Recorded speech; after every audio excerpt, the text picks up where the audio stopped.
Cooper टीना को कहता है कि वो कॉकपिट में चली जाए और दरवाजा बंद कर ले। प्लेन के पीछे वाले हिस्से में कूपर इकलौता इंसान बचता है। ये अपने पैराशूट निकालकर तैयारी करता है डाइव करने की। कुछ ही मिनटों बाद कॉकपिट में एक वार्निंग लाइट फ्लैश करती है। ये इंडिकेट करते हुए कि प्लेन में पीछे का स्टीयर केस डिप्लॉय हो चुका है।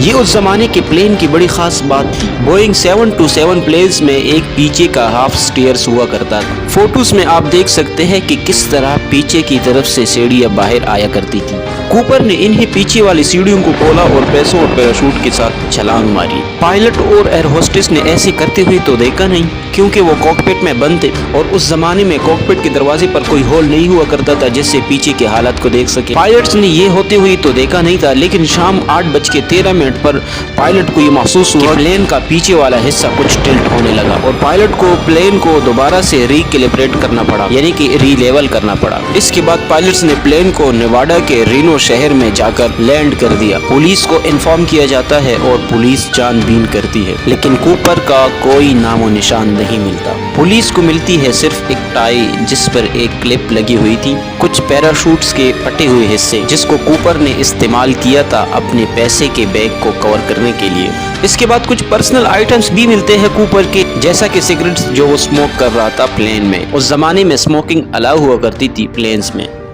This is D.B. Cooper's ticket in the name of Dan Cooper. He needed a way to secure the money on his.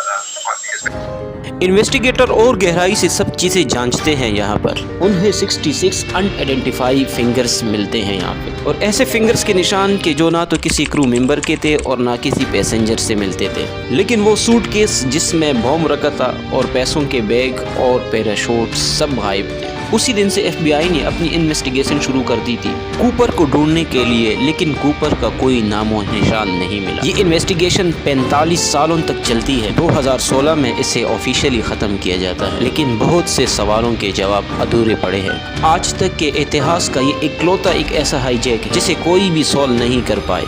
FBI की one of the greatest mystery, आखिर Cooper कौन था, उसके साथ आगे क्या हुआ, वो पैसे कभी पुलिस रिकवर कर पाई, सवाल बहुत सारे हैं। आइए इनको समझने की कोशिश करते हैं।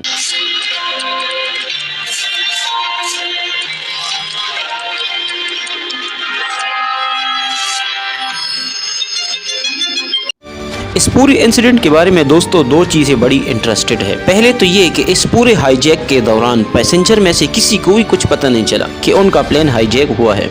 ना ही कोई इसमें मारा गया, ना ही किसी को चोट पहुंची इस हाईजैक में। इसका क्रेडिट अक्सर कई लोग टीना मकलो को देते हैं। हीरो बुलाते हैं उनको इस पूरे हाईजैक का, क्योंकि उन्होंने ये इंश्योर किया कि कूपर काउंटली काम करता रहे यहाँ पर, उसकी बातें सुनी जाए और कभी भी यहाँ कोई पैनिक की सिचुएशन पैदा न हो जाए जिससे हल्ला मच जाए या किसी को चोट पहुंच जाए। प्लेन के को पायलट राटा स्कॉक का कहना था, she was so calm and cool and collected. मैं इमेजिन नहीं कर सकता कि कोई भी और इंसान इससे बेटर तरीके से बिहेव कर पाता अगर आपके साइड पर कोई ऐसे क्रिमिनल बंदा बैठा होता। दूसरी चीज जो इंटरेस्टिंग है वो है DB कूपर का नाम। जैसे मैंने आपको शुरू में बताया था, एक्चुअली उस आदमी का असल नाम डैन कूपर था, लेकिन ज्यादातर आज तक लोग उसको DB कूपर के नाम से पुकारते हैं।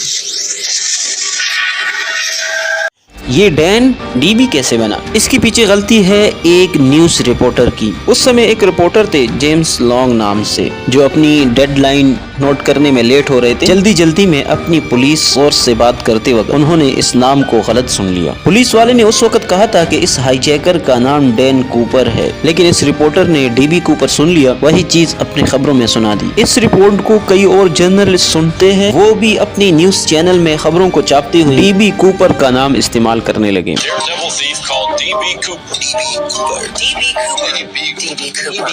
कुछ इस तरीके से हमारे हाईजैकर का नाम ही बदल जाता है। साइकियोलॉजी में इस फिनोमेना को एंकरिंग पुकारा जाता है। एंकरिंग एक कॉग्निटिव वॉइस है जो कहता है कि इंसान हमेशा फर्स्ट पीस ऑफ इंफॉर्मेशन पर कुछ ज्यादा ही हेवीली रिलाई करता है। किसी भी ब्रेकिंग न्यूज में जो सबसे पहले आप कोई इंफॉर्मेशन सुनते हैं, आपकी टेंडेंसी रहती है आप उसे ज्यादा सच मानोगे। 2013 में इसी से रिलेटेड एक मज़ाहिया थ्योरी भी बनाई गई थी, ब्रेंडोलिनीज लॉ, जिसे बुलशिट एसिमेट्री प्रिंसिपल भी कहा जाता है। इसका मानना है कि इस एंकरिंग इफेक्ट को करेक्ट करना काफी मुश्किल होता है। The amount of energy needed to refute bullshit is an order of magnitude large than to produce it मोटे मोटे तौर पर कहा जाए तो झूठ को फैलाना पब्लिक में काफी आसान होता है, लेकिन उस झूठ को करेक्ट करने के लिए जो सच बात है वो जनता को बताना कहीं मुश्किल है। लेकिन हमारे कूपर हाईजैकर की इतनी बड़ी कोई बात नहीं थी, सिर्फ नाम ही गलत लिखा था। और ऐसा तो है नहीं कि कोई हाईजैक करने वाला बंदा अपना कोई असली नाम लिख कर छोड़े।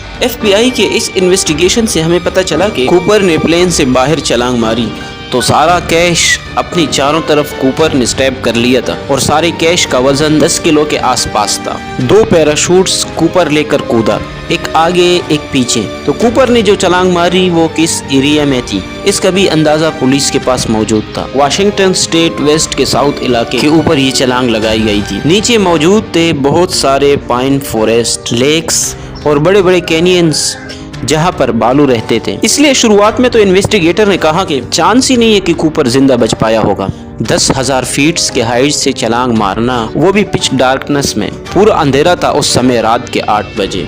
दूसरा, कूपर ने जो कपड़े पहन रखे थे वो बिल्कुल भी सूटेबल नहीं थे छलांग लगाने के लिए। पैंट और शर्ट में छलांग मारना जब बारिश हो रही थी, बाहर भारी काले काले बादल मौजूद थे, वो भी 5,000 फीट के हाइट पर, यानी कूपर को नीचे गिरते वक्त नीचे कुछ दिख नहीं रहा होगा।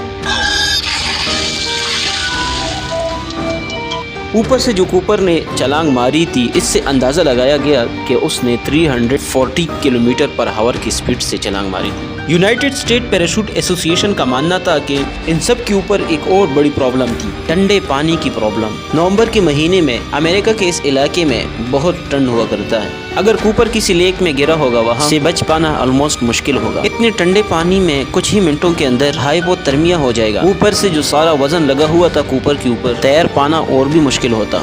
पर इन सब चीजों के बावजूद ऐसे कारण बाद में निकल आए कि जो सोचने पर मजबूर कर देते हैं कि शायद कूपर ने इस छलांग को सरवाइव किया होगा। ये कारण थे कूपर के इंसिडेंट के बाद कई सारे सिमिलर इंसिडेंट देखने में आए। जब कूपर की हाईजैकिंग की खबर पूरे देश में फैली तो बहुत से हाईजैकर्स ने यही तरकीबें अपनानी शुरू कर दी। कम से कम 5 बंदों ने सेम हाईजैकिंग कॉपी करी। ये सभी के सभी 5 लोग प्लेन से छलांग मारने के बाद सरवाइव भी करे गए। इनमें से एक थे मार्टिन मैकनेली, जिन्होंने एक प्लेन हाईजैक किया 24 जून 1972 में। बिल्कुल सेम मोडिस ऑपरेंडी यहाँ चलाया, $5 लाख की रकम मांगकर। प्लेन जब हवा में उड़ा तो कूपर की तरह प्लेन से छलांग मारी। मैकनेली के केस में प्लेन की स्पीड 400 से 500 किलोमीटर पर आवर थी जब उन्होंने छलांग मारी, और ये दुगनी स्पीड थी कूपर के डाइव के कंपैरिजन में। लेकिन फिर भी मैकनेली अपने जंप को सरवाइव कर गए, सिर्फ एक रिजर्व पैराशूट को इस्तेमाल करते हुए। बहरहाल FBI कूपर को आज तक ढूंढती रही, लेकिन आज तक उनको कोई सुराग नहीं मिला। लिहाजा